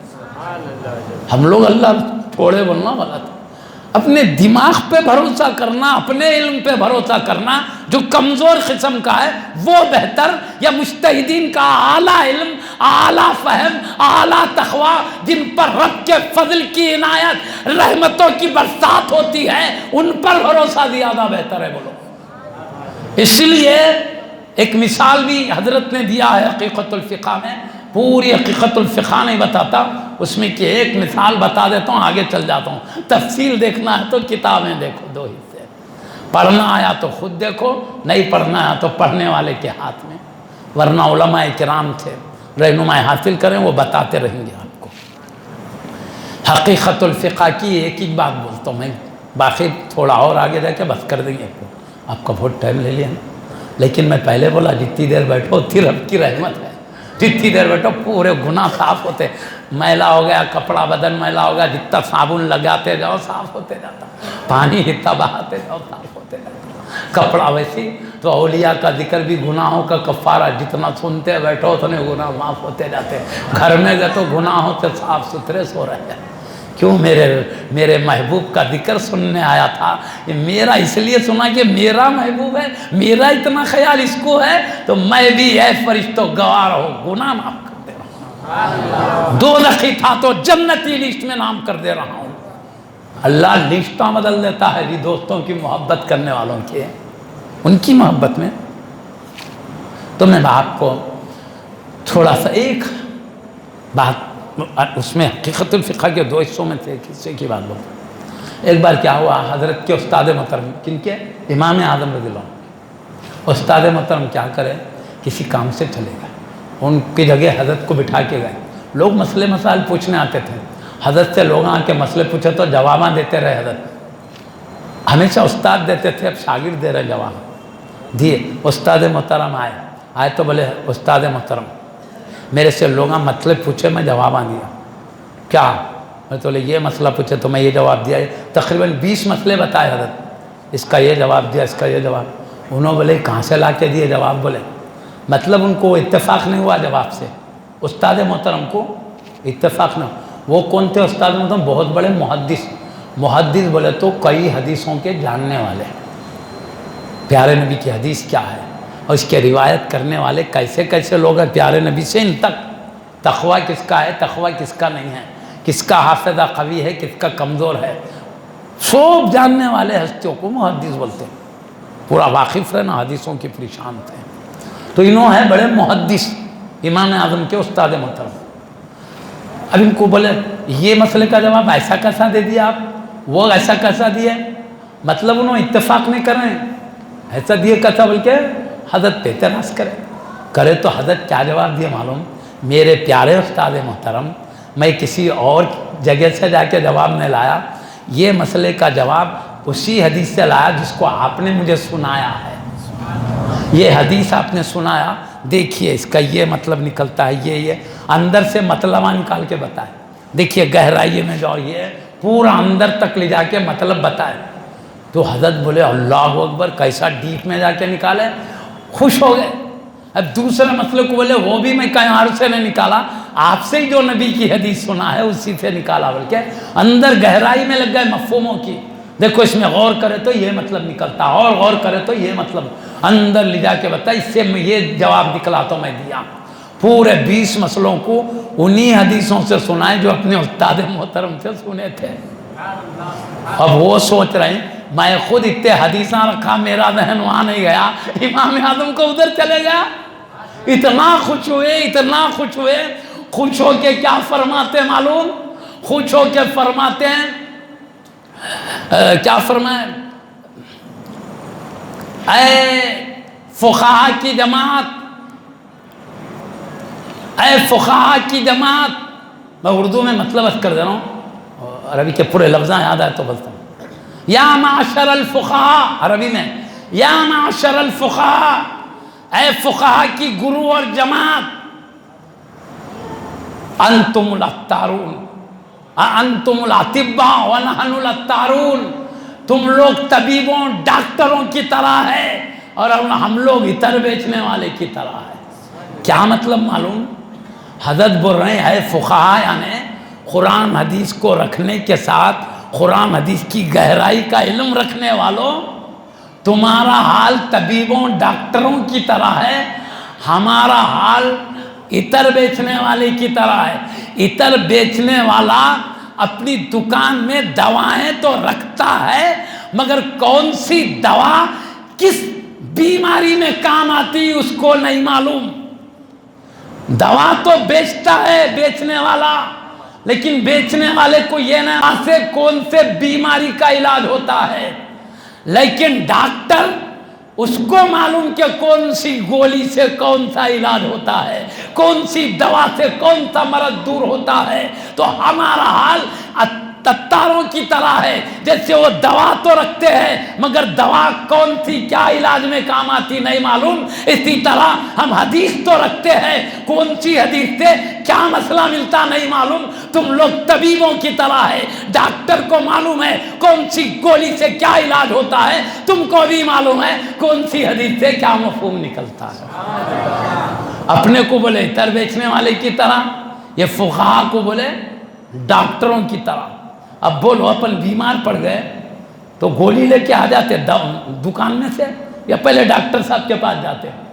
ڈاکٹر صاحب کے پاس جا کے حضرت یہ بیماری یہ بیماری، وہ ناڑی دیکھے گا، یہ دیکھے گا، وہ دیکھے گا، سب دیکھ کر بولے گا جاؤ یہ گولی کھاؤ شفا ہو جائے گی، لکھ کے لائے۔ ابھی دوا بیچنے والے کے سامنے سے گولیوں سے گئے نہیں خریدے، ڈاکٹر لکھنے کے بعد پھر وہاں آئے گولیوں کا، آ کے بولے ڈاکٹر صاحب یہ چٹھی میں جو لکھا ہے دے، انہیں دے دیا۔ پھر بھی اطمینان کے لیے پھر ڈاکٹر صاحب کیا، ڈاکٹر صاحب اب یہ جو لکھے نا یہ گولیاں وہی چھ نہیں، پورا اطمینان حاصل تب کھاتے۔ تو بھائی پہلے گولیاں کہیں کو نہیں کھائے بھائی، خرید لیے، بعد میں کیوں؟ تو معلوم ہے گولیاں تو ہے، میرے کو نہیں معلوم کون سی گولی سے کیا علاج ہوتا ہے، اس لیے میں ڈائریکٹ نہیں خریدا، ڈاکٹر سے پوچھ کے اس کے مشورے سے خریدا۔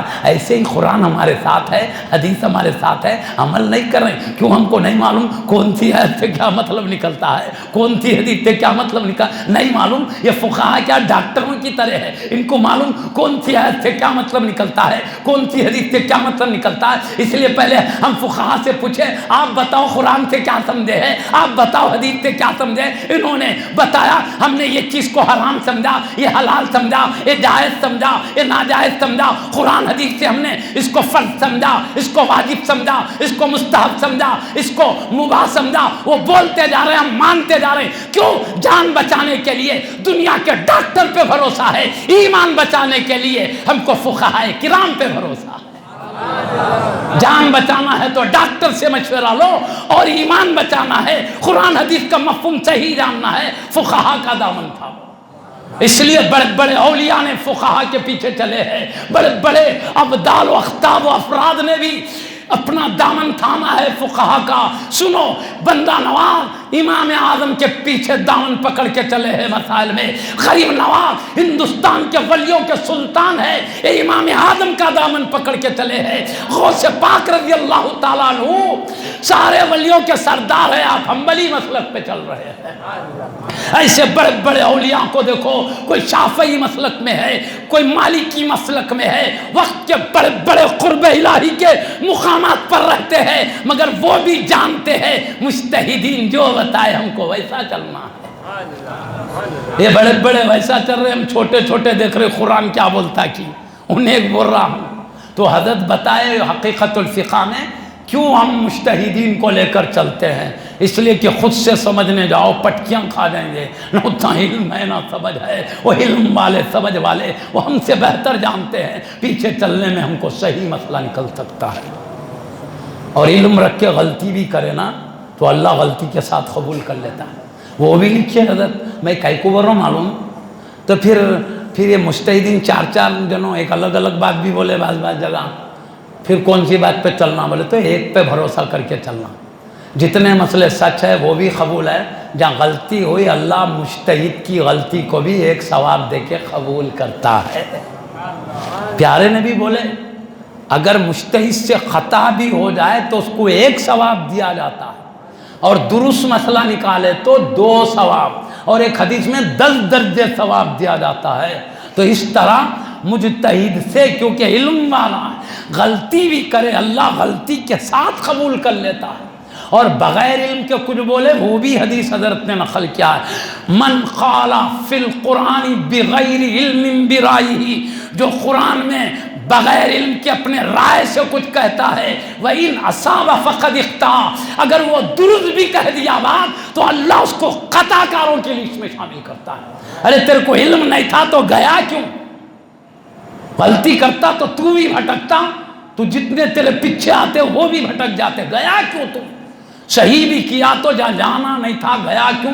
اللہ خطا کاروں کے لسٹ میں شامل کر دے گا۔ پیارے نبی بول رہے ہیں جی، اولیاء نہیں بول رہے، ہم نے نبی فرمایا، سید الانبیاء فرمایا۔ اور مجتہد علم رکھنے والا غلطی بھی کرا تو قبول ہے۔ تو ہم نہیں کہتے ہر مجتہد کا ہر مسئلہ حق پہ ہے، سچ ہے۔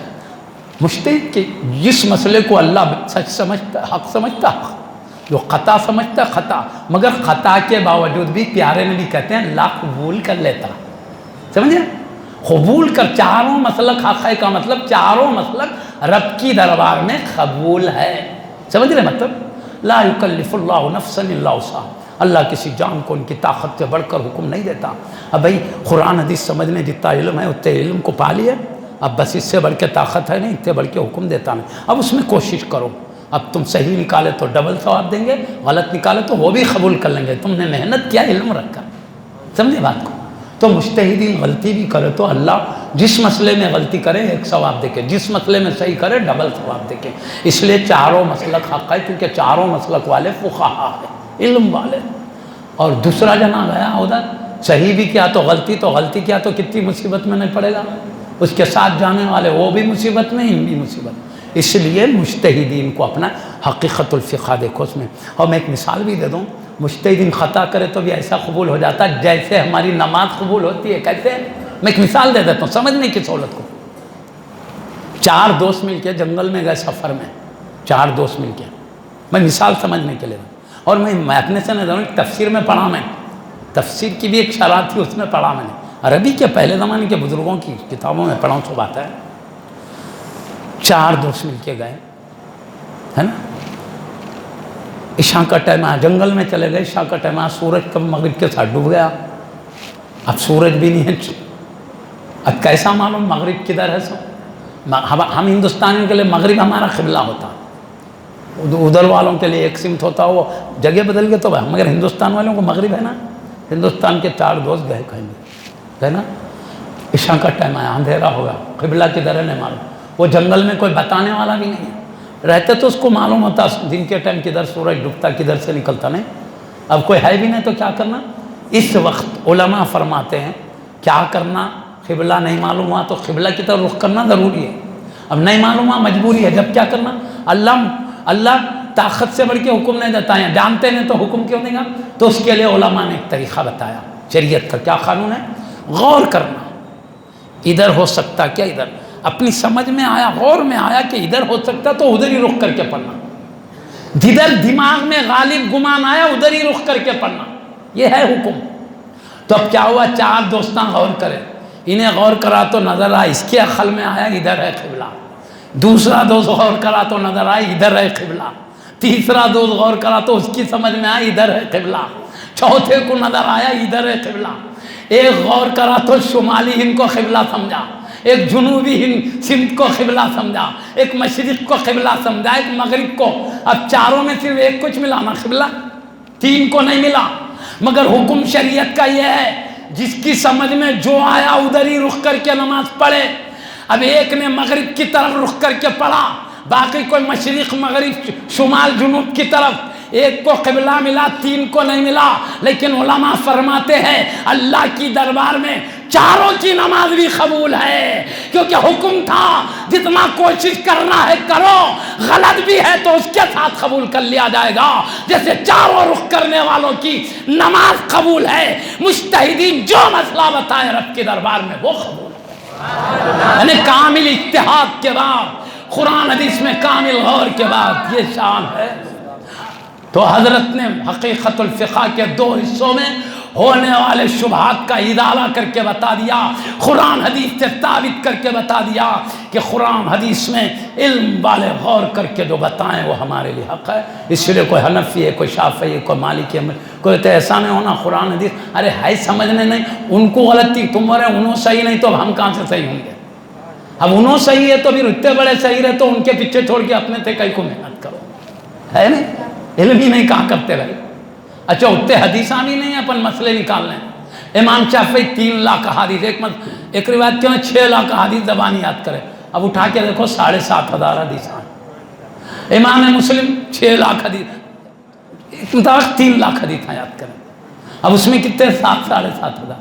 اب حدیثاں ہیں تو کہاں سے نکالتے جی مسئلے؟ وہ لوگ سب علم رکھتے تھے، امام مسلم امام بخاری سے بڑھ کر مجتہدین علم رکھتے تھے۔ پورے سیاستہ کو ملا تو 12,000 احادیث ہوتے ہیں، 12,000۔ وہ لاکھوں کی حدیث کہاں ہے جی؟ پورے سیاستہ کو ملا ہے تو 12,000، باقی کیا ہے نہیں، کہاں سے نکالتے مسئلہ؟ اس لیے جن کے پاس علم تھا دامن پکڑ کے چلنا، یہی بات سمجھا ہے، اس میں کوئی غلطی نظر آ رہی؟ تو خیر بہرحال اللہ کے حبیب کے بھیجے ہوئے جو حق ہے وہ بتایا ہے، نبی نے دیکھا یہ حق پہ ہے تبھی تو حق پہنچانے بھیجا ہے، نبی کا بھیجنا خود ان کی باتوں کے حق ہونے کی دلیل ہے۔ بس اللہ کے نبی کے بھیجے ہوئے پہ بھروسہ کریں۔ افادۃ الافہام ایسے نازک ٹائم میں لکھا جبکہ ایک شخص غلام احمد نامی شخص نبی ہونے کا دعویٰ کر دیا، کئی نادان لوگ بھولے بھالے لوگ نبی ماننے لگے، آپ نے وہ جوابات دیے، اس کو پورے لوگوں کو اطمینان ہوا کہ یہ بالکل غلط ہے۔ بہرحال وہ دلائل دیکھنا ہے تو اس میں موجود ہے افادۃ الافہام میں، آپ نے اس فتنے کو میٹ دیا، لاکھوں ہزاروں لوگ گمراہ ہو جانے کا ڈر تھا، آپ نے بچایا بہترین دلائل دے کر۔ اس طرح سیدی بانی جامعہ خلا نے امت مصطفیٰ کو بچا لیا، اور مصطفیٰ بھیجے ہی بچانے کے لیے۔ آپ کا شمع دکن میں روشن ہوا، اس کی روشنی پوری دنیا میں چمک رہی ہے۔ اللہ سے دعا ہے ہمیں اس روشنی سے دلوں کو منور کرنے کی توفیق دے۔ اے اللہ تیرے حبیب کے بھیجے ہوئے ولی کے علوم سے فائدہ پا کر ہماری زندگیوں میں انقلاب پیدا کر دے، ہم کو تیری مرضی کے مطابق زندگی گزارنے کی توفیق دے، تیرے غضب اور ناراضگی کے راستوں سے بچا لے۔ آمین بجاہ حبیبک سید المرسلین صلی اللہ علیہ وآلہ وسلم۔ الفاتحہ الفاتحہ دعا حضرت کرو، ہم فاتحہ حضرت دعا کریں گے، ہم فاتحہ ایک ہم ایک حضرت۔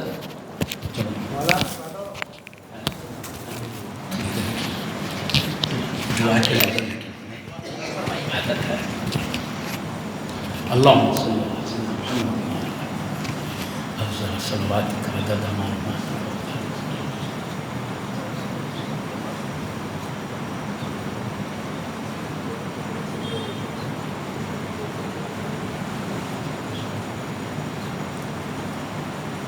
کے لیے دعا کریے، دن میں کر